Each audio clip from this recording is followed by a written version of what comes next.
কি আছে নিচে? কি আছে বললে? প্রসাদ নিচে প্রসাদ আর ওর সঙ্গে ফল হ্যাঁ সব কিছু আছে। বাবারে, নিজের গালেই নিজে চড় মারলাম। একটা মনে হলো মশা বসছে। হ্যাঁ, বললো নিচে মা অনেক প্রসাদ সাজানো আছে। দুপুর ঘুম থেকে উঠেই বলছে মা নিচে অনেক প্রসাদ সাজানো আছে, গিয়ে কি খেয়ে নেব? কালকে আছে কালকে আছে সরস্বতী পুজো। ওই জন্য সে আজকে দুপুরে ঠাকুর এসছে, সব পুজোর বাজার হয়ে গেছে। হ্যাঁ, এই জন্য সে ঘুম থেকে দুপুরবেলা এক্ষুনি উঠে বলছে, ভাবছে এক্ষুনি সকাল হয়ে গেছে, এক্ষুনি সে পাঞ্জাবি পরবে, আজকেই পুজো দিতে হবে।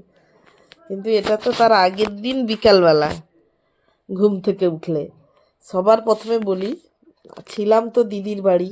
দিদির বাড়ি থেকে দুদিন আগেই এসছি, জামাইবাবু দিয়ে গেছে, আর কোনো ভিডিও বানানো হয়নি। এতদিন থেকে এসছি না, আমারই যেন বাড়িতে মন বসতে চাইছে না। বাচ্চারা তো খালি বলছে মা বাড়িতে তার মজাই হচ্ছে না বাচ্চাদের।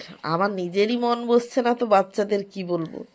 যেন মনে হচ্ছে এতদিন খোলা, মানে সে বলে না পাখিরা যেরকম গাছে গাছে ঘুরে বেড়ায়, আবার তাদের খাঁচার মধ্যে ঢুকিয়ে দিলে যেরকম হয়, আমার যেন সেরকম ফিল হচ্ছে এখন। আমারই একদমই মন বসতে চাইছে না। অনেক দিনের পর 10-20 দিন, 20-22 দিন মতন থেকে গেলাম বোনের বাড়িতে আর বাবার বাড়িতে। ওই জন্য এসের থেকে আর ভিডিও করিনি, আর ভালোও লাগছে না। তার থেকে বড় কথা হলো, আসলাম যেদিন সেই দিনই মেয়ের বাসে একটা বমি হয়েছে, আর বাড়িতে এসে আবার 2-3টে বমি করেছে রাত্রে খাওয়ার পরে। বমি করেছে, সে গেল, তাকে ওষুধ টষুধ দিলাম। জামাইবাবু চলে গেল পরের দিন সকালবেলা, দিয়ে আমাকে দিয়ে এখানে দিয়ে। আর ছেলের আবার কালকে রাত্রে সে একটা বমি করেছে। এই দুজনের অসুস্থ চলছে, এসেই অসুস্থর পালা। এবারে বাড়ির লোকে কি বলবে যে মামার বাড়িতে গিয়েই অসুস্থ, ও মামার বাড়িতে যাস কেন তোরা, আর অসুস্থ হোস কেন তোরা। এটা প্রত্যেক শ্বশুর বাড়িরই ব্যাপার, এইসব মেয়েদেরকে শুনতে হয় টুকটাক, সেরকম শুনতে হয়। এখন এগুলো যেন শুনে মজা মজা লাগে, আর কোনো গায়ে লাগে না। যে যাক কি বলছে, যা বলছে বলুক, অত গায়ে মাখলে চলে না, কি বলুন বাড়িতে।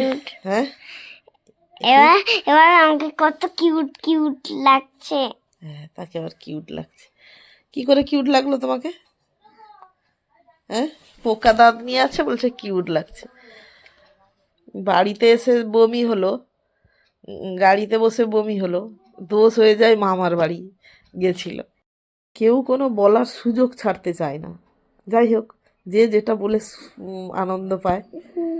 উম, উম, আমিও হয়তো একদিন শ্বশুরবাড়ির লোকজনের মতো হব, প্রত্যেক শ্বশুরবাড়ির লোকজনের মতো হয়ে যাব হয়তো। যাই হোক, মামা কালকে সরস্বতী পুজো।